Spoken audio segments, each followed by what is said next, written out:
ಕಾವ್ಯ ಅವರು ಗಿಲ್ಲಿ ಬಗ್ಗೆ ಒಂದು ಇಂಟರ್ವ್ಯೂದಲ್ಲಿ ತುಂಬ ಚೆನ್ನಾಗಿ ಮಾತಾಡಿದ್ದಾರೆ. ಏನಂತಂದರೆ, ಲಾಸ್ಟ್‌ವರೆಗೂ ಗಿಲ್ಲಿ ನನ್ನನ್ನು ಕೈ ಬಿಟ್ಟಿಲ್ಲ. ನಾನಾದರೂ ಅವನು ನಾಮಿನೇಟ್ ಮಾಡಿದ್ರು ಕೂಡ ಅವನು ಬೇಜಾರು ಮಾಡ್ಕೊಂಡಿಲ್ಲ. ಅದೇ ಫ್ರೆಂಡ್‌ಶಿಪ್‌ನ ಲಾಸ್ಟ್‌ವರೆಗೂ ಉಳಿಸ್ಕೊಂಡಿದ್ದಾನೆ. ನಿಜವಾಗಲೂ ಗಿಲ್ಲಿ ಒಳ್ಳೆತನ ಅಂತ ನಾನು ನಿಜವಾಗಲೂ ಹೆಮ್ಮೆಯಿಂದ ಹೇಳ್ತೀನಿ ಅಂತೇಳಿ ಕಾವ್ಯ ಅವರು ಒಂದು ಇಂಟರ್ವ್ಯೂದಲ್ಲಿ ಹೇಳಿದ್ದಾರೆ. ಯಾಕಂದ್ರೆ ಅದು ನಿಜ. ಯಾಕಂತಂದರೆ ಸ್ಟಾರ್ಟಿಂಗಿಂದನೂ ಗಿಲ್ಲಿ ಕಾವ್ಯಗೆ ಕೊಡುವಷ್ಟು ಬೆಲೆ ಮನೆಯಲ್ಲಿ ಯಾರಾರಿಗೂ ಕೊಟ್ಟಿಲ್ಲ. ಕಾವ್ಯ ಏನಾದರೂ ಸೀರಿಯಸ್ ಆಗಿ ಹೇಳಿದ್ರೆ ಅದು 100% ಗಿಲ್ಲಿ ಮಾಡ್ತಿದ್ದ. ಬೇರೆಯವರು ಯಾರು ಹೇಳಿದ್ರು ಅದನ್ನು ತಲೆನೇ ಕೆಡಿಸ್ಕೊತಿದ್ದಿಲ್ಲ.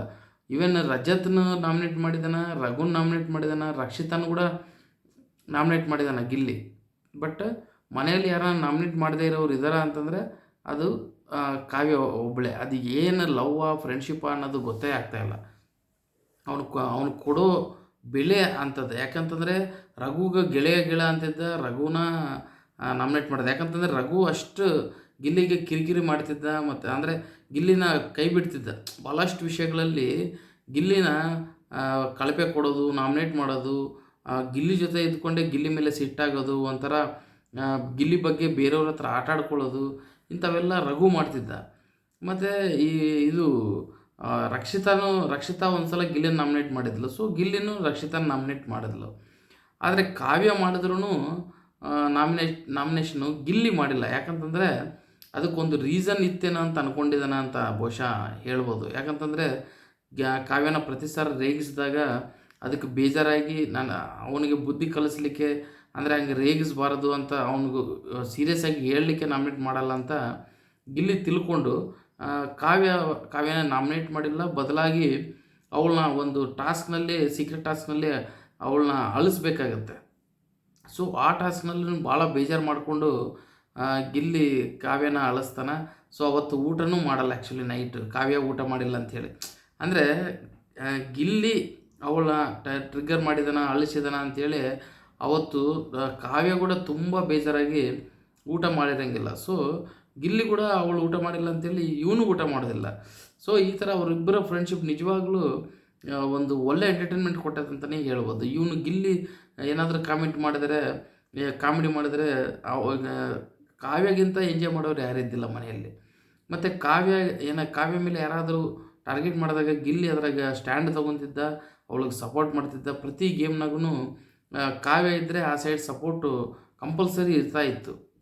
ಮತ್ತು ಗಿಲ್ಲಿ ಸ್ಟಾರ್ಟಿಂಗ್ಗೆ ಹೇಳಿದ ವಿಷಯ ಏನಂತಂದರೆ, ನಾನು ಕಾವ್ಯನ ಫೈನಲ್ಗೆ ತಗೊಂಡು ಹೋಗ್ತೀನಿ ಅಂತ ಹೇಳಿ ಒಂದು ನಾಮಿನೇಷನ್ಸ್ದಲ್ಲಿ ರಿಷಾ ಜೊತೆ ಆರ್ಗ್ಯುಮೆಂಟ್ ಆದಾಗ ಗಿಲ್ಲಿ ಹೇಳಿರ್ತಾನೆ, ನಾನೊಬ್ಬನೇ ಹೋಗೋದಿಲ್ಲ, ಕಾವ್ಯನೂ ತೊಗೊಂಡು ಹೋಗ್ತೀನಿ ಫೈನಲ್ಗೆ, ನಿನ್ನ ಮಧ್ಯದಲ್ಲೇ ಹೋಗ್ತೀಯಾ ಅಂತೇಳಿ ರಿಷಾಗೆ ಒಂದು ನಾಮಿನೇಷನ್ದಲ್ಲಿ ಹೇಳಿರ್ತಾನೆ.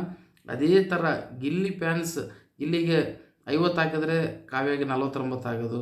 ಆದರೆ ಶೇರ್ ಮಾಡಿ ಭಾಳಷ್ಟು ಜನರಿಗೆ ಗಿಲ್ಲಿ ಫ್ಯಾನ್ಸ್ ಕೂಡ ಕಾವ್ಯಗೆ ಹಾಕಿದ್ದಾರೆ. ಅದಕ್ಕೆ ಕಾವ್ಯನೂ ತುಂಬ ಧನ್ಯವಾದಗಳು ಹೇಳಿದರೆ, ಕೃತಜ್ಞತೆಗಳು ಕೂಡ ಹೇಳಿದ್ದಾರೆ. ಸೊ ಇವರಿಬ್ಬರು ಫ್ರೆಂಡ್ಶಿಪ್ ಅನ್ನೋದು ನಿಜವಾಗಲೂ ಒಂಥರ ಸೂಪರ್ ಇದೆ ಅಂತಲೇ ಹೇಳ್ಬೋದು. ಒಳಗೂ ಚೆನ್ನಾಗಿತ್ತು. ಈಗ ಹೊರಗೂ ಕಾವ್ಯ ನಿಜವಾಗ್ಲೂ ಗಿಲ್ಲಿ ಫ್ರೆಂಡ್ಶಿಪ್ ಬಗ್ಗೆ ತುಂಬ ಹೊಗಳ್ತಾ ಇದ್ದಾಳೆ. ಸೊ ಇವರೆಲ್ಲರ ಫ್ರೆಂಡ್ಶಿಪ್ ಇದೇ ಥರ ಮುಂದುವರಿಬೇಕು ಅಂತಲೂ ಕೂಡ ನಾನು ಹೇಳಲಿಕ್ಕೆ ಇಷ್ಟಪಡ್ತೀನಿ. ಸ್ಟಾರ್ಟಿಂಗ್ದಲ್ಲಿ ಗಿಲ್ಲಿ ಮೇಲೆ ಯಾರನ್ನು ಬಂದ್ರೂ ಜಂಟಿಯಾಗಿದ್ದಾಗ ಕಾವ್ಯ ಗಿಲ್ಲಿನ ಸಪೋರ್ಟ್ ಮಾಡ್ತಾಯಿದ್ರು. ಮತ್ತು ಕಾವ್ಯನ ಯಾರನ್ನ ಏನಾದರೂ ಅಂದಾಗ ಡೆಫಿನೆಟ್ಲಿ ಗಿಲ್ಲಿನೂ ಸಪೋರ್ಟ್ ಮಾಡ್ತಾಯಿದ್ದ. ಅಶ್ವಿನಿ ಜೊತೆ ಅವರಿಬ್ಬರಿಗೂ ಜಗಳ ಆದಾಗ ಕಾವ್ಯ ಗಿಲ್ಲಿನ ಸಪೋರ್ಟ್ ಮಾಡ್ತಾಯಿದ್ರು ಥ್ರೂ ಔಟ್ ಸೀಸನ್. ಎಷ್ಟೋ ಸಲ ಕಾವ್ಯ ಬೇರೆಯವ್ರ ಹತ್ರ ಗಿಲ್ಲಿ ಬಗ್ಗೆ ಮಾತಾಡಿದ್ರು, ಗಿಲ್ಲಿ ಒಬ್ಬರ ಹತ್ರನೂ ಕಾವ್ಯ ಬಗ್ಗೆ ಕೆಟ್ಟದಾಗಿ ಮಾಡಿದ ದಾಖಲೆಗಳೇ ಇಲ್ಲ. ಒಂದು ಸಲನೂ ಅವಳ ಬಗ್ಗೆ ಬೇಜಾರಾಗಿಲ್ಲ. ರಿಯಲಿ ಇಂಥ ಕ್ಯಾರೆಕ್ಟರ್ ನಾನು ನಿಜವಾಗ್ಲೂ ಯಾವ ಬಿಗ್ ಬಾಸ್ ಸೀಸನ್ದಲ್ಲೂ ನೋಡಿಲ್ಲ. ಎಲ್ಲೋ ಒಂದು ಕಡೆ ಬೇಜಾರಾಗಿ ಅವ್ರ ಬಗ್ಗೆ ಕೆಟ್ಟದಾಗೆ ಮಾತಾಡಿದ್ದು ನಾನು ನೋಡಿರ್ತೀನಿ. ಬಟ್ ಥ್ರೂ ಔಟ್ ಸೀಸನ್ ಕಾವ್ಯ ಬಗ್ಗೆ ಗಿಲ್ಲಿ ಒಂದು ಮಾತನ್ನು ಕೆಟ್ಟದ್ದು ಮಾತಾಡಿಲ್ಲ ಅಂತಂದರೆ ಅದು ನಿಜವಾಗ್ಲೂ ಅವ್ರ ನಿಯತ್ತು. ಅದನ್ನು ಕಾವ್ಯ ಹೊರಗೆ ಬಂದಮೇಲೆ ಎಲ್ಲ ಅವ್ರ ಬ್ರದರ್ಸು ಫ್ಯಾಮಿಲಿ ಎಲ್ಲರೂ ಹೇಳಿರ್ಬೋದು, ಗಿಲ್ಲಿ ನಿನ್ನನ್ನು ಯಾವ ಸಂದರ್ಭದಲ್ಲೂ ಬಿಟ್ಕೊಟ್ಟಿಲ್ಲ ಅಂಥೇಳಿ ಹೇಳಿದ ಮೇಲೆ ಅವ್ರು ರಿಯಲೈಸನ್ನ ಆಗಿರಬೇಕು ಸ್ವಲ್ಪ. ಸೊ ಡೆಫಿನೆಟ್ಲಿ ಗಿಲ್ಲಿ ಕ್ಯಾರೆಕ್ಟರ್ ಮಾತ್ರ, ಗಿಲ್ಲಿ ಅಂತ ಫ್ರೆಂಡ್ ಪ್ರತಿಯೊಬ್ಬರಿಗೆ ಇರಬೇಕಂತ ಹೇಳಲಿಕ್ಕೆ ಇಷ್ಟಪಡ್ತೀನಿ.